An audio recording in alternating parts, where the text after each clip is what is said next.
Sir मेरे पास time बहुत short है और मैंने उसमें सिलेबस कवर भी करना है और उसको अच्छी तरह रिवाइज भी करना है, क्या ये मेरे लिए पॉसिबल है या नहीं है?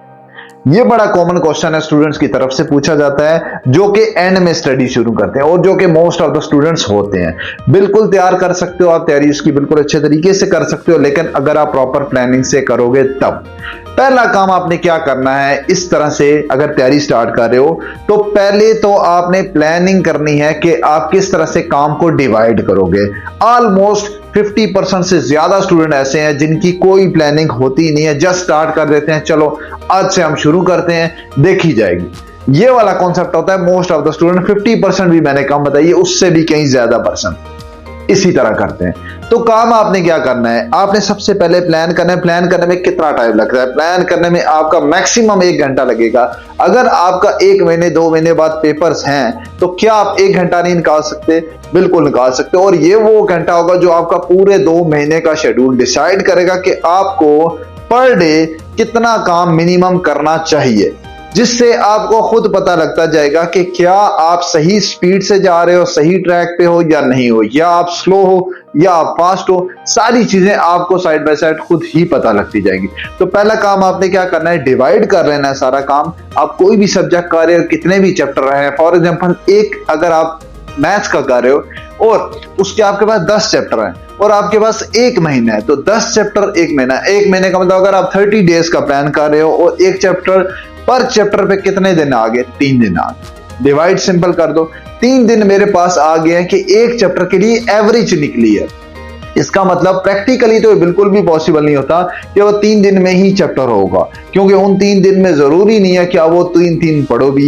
हो सकता है बीच में 2 दिन आप बीमार हो जाओ, हो सकता है कोई एक चैप्टर ऐसा हो जो कि बहुत लेंथी हो सकता है कोई चैप्टर बहुत छोटा हो, ठीक है, किसी और का पेपर आ जाए। तो ये सारी केसेस होते हैं, लेकिन एटलीस्ट अपना आप एस्टिमेट निकालो कि मेरा पर डे का कितना काम बनता है, वो निकालो। और फिर मैं स्टूडेंट को ये रिकमेंड करता हूं कि एक दिन का आपका शेड्यूल फॉलो कभी भी नहीं होता कि आप पर डे का अगर आपका काम निकला इतना निकला वो फॉलो नहीं होता। उस एक दिन की बजाय उसको एक वीक पे या 4-5 दिन पे डिवाइड कर लो कि मैंने इस हफ्ते में 2 चैप्टर्स कवर करने हैं। कोई भी है, अगर मुझे पता है कि मैंने 3 दिन में 4 दिन में 1 चैप्टर करना है, तो हफ्ते में मतलब 2 चैप्टर हो गए। तो हफ्ते में अगर 2 चैप्टर करने हैं तो अब ये मैंने डिले नहीं करना कि इस हफ्ते में अगर मैंने करने तो मैंने अगले हफ्ते पे ले जाऊं। हो सकता है मैं 2 दिन ना मैथ्स का पढूं, लेकिन अगले दिन मुझे ये पता हो कि भाई ये संडे है, इस संडे तक मैंने ये 2 चैप्टर करने हैं, तो मैं जैसे भी करूं, चाहे मैं 1 दिन लगा के ज्यादा करूं, चाहे थोड़ा डिवाइड कर लूं, डिवाइड करके बेस्ट तो यही होता है। लेकिन एटलीस्ट आपके पास एक डेडलाइन हो जिसको आपने मीट करना हो कि मैंने इससे पहले ये 2 चैप्टर करने हैं, तब मैं जाके बिल्कुल स्पीड मेरी सही रहेगी। तो आपने इस तरह से प्लान करना है, सिंपल सारे काउंट करो, चैप्टर डिवाइड करो, एवरेज पर डे का आ जाएगा। उस लिहाज से 4-5 दिन का शेड्यूल बना लो कि इस 5 दिन में मैंने इतना करना है, अगले 5 दिन में इतना करना है। तो खुद ब खुद आपको पता लगता जाएगा कि आप सही जा रहे हो या नहीं सही जा रहे हो, पहली चीज। दूसरा काम ये करना है कि इसमें डिले नहीं करना है। जिस तरह मैंने बताया, डिले इसमें अगर आप करोगे तो फिर इतने कम टाइम अगर आपके पास है और आपने तैयार करना है, तब फिर वो कभी भी तैयार नहीं होगा। डिले नहीं, इसके आपने बिल्कुल स्ट्रिक्टली फॉलो करना है कि भाई ये चीज जो कि प्रैक्टिकली सबसे मुश्किल चीज होती है उसको फॉलो करना। लेकिन जब पेपर करीब हो, टाइम कम हो, सिलेबस ज्यादा हो, तो फिर स्टूडेंट भी स्ट्रिक्टली इसको फॉलो करता है। सेशन के स्टार्ट में तो कम ही ऐसे स्टूडेंट हैं जो फॉलो करते हैं, लेकिन एंड पे फिर आपको ये चीज स्ट्रिक्टली फॉलो करनी पड़ेगी। एक और काम आपने क्या करना है, आपने ये करना है, बड़ा ही इंपॉर्टेंट स्टेप है इस पूरे मेथड का, वो ये करना है कि आप कोई टॉपिक करते हो तो उसको समराइज करना है आपने। मतलब अगर मैंने एक टॉपिक, एक कॉन्सेप्ट पढ़ा, उसको 2-4-5 पेजेस पे पढ़ा, या उससे मैंने 20-25-30 क्वेश्चन किए हैं, उस पे मैंने 2 दिन लगाए हैं, तो उसकी मैं उसको समराइज कर लूं कि हाँ, एक पेज पे मैं उसको समराइज कर लूं कि इस मेथड में that will be my first step, then next step, then next step. इस तरह से ये मेरे 4-5 स्टेप्स हो गए रिटन फॉर्म में।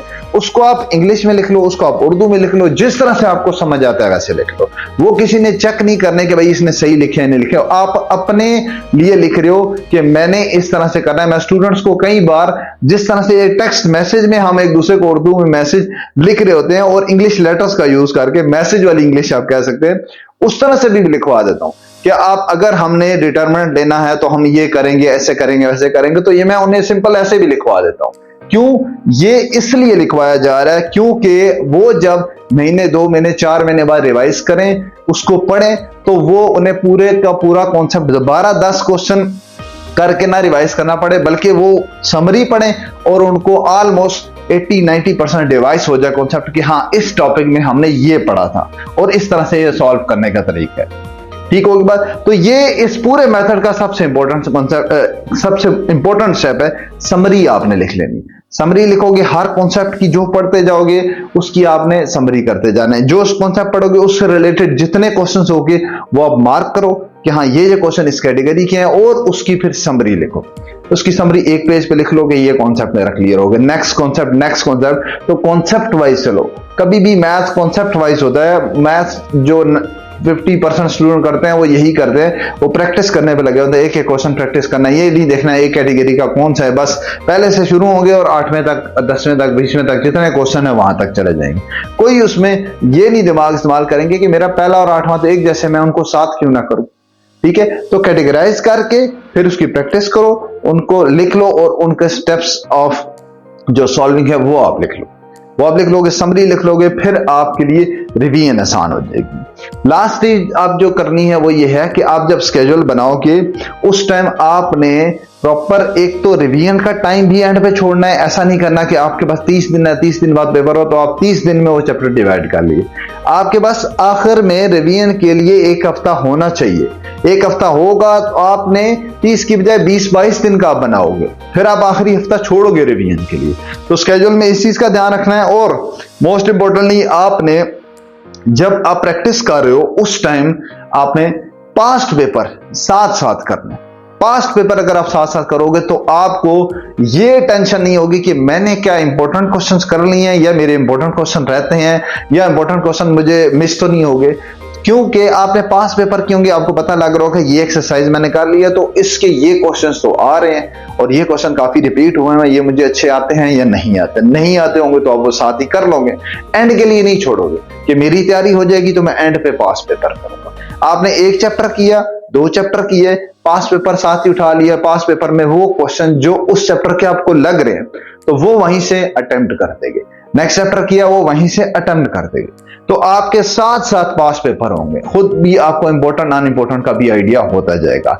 इन स्टेप्स को आप फॉलो करो तो 100% मैं आपको बता रहा हूं कि आपकी टाइमली तैयारी अच्छी भी हो जाएगी और टाइमली भी हो जाएगी, और खुद आपको पता चलेगा कि हाँ इस तरह से हमारा काफी फायदा हो रहा है।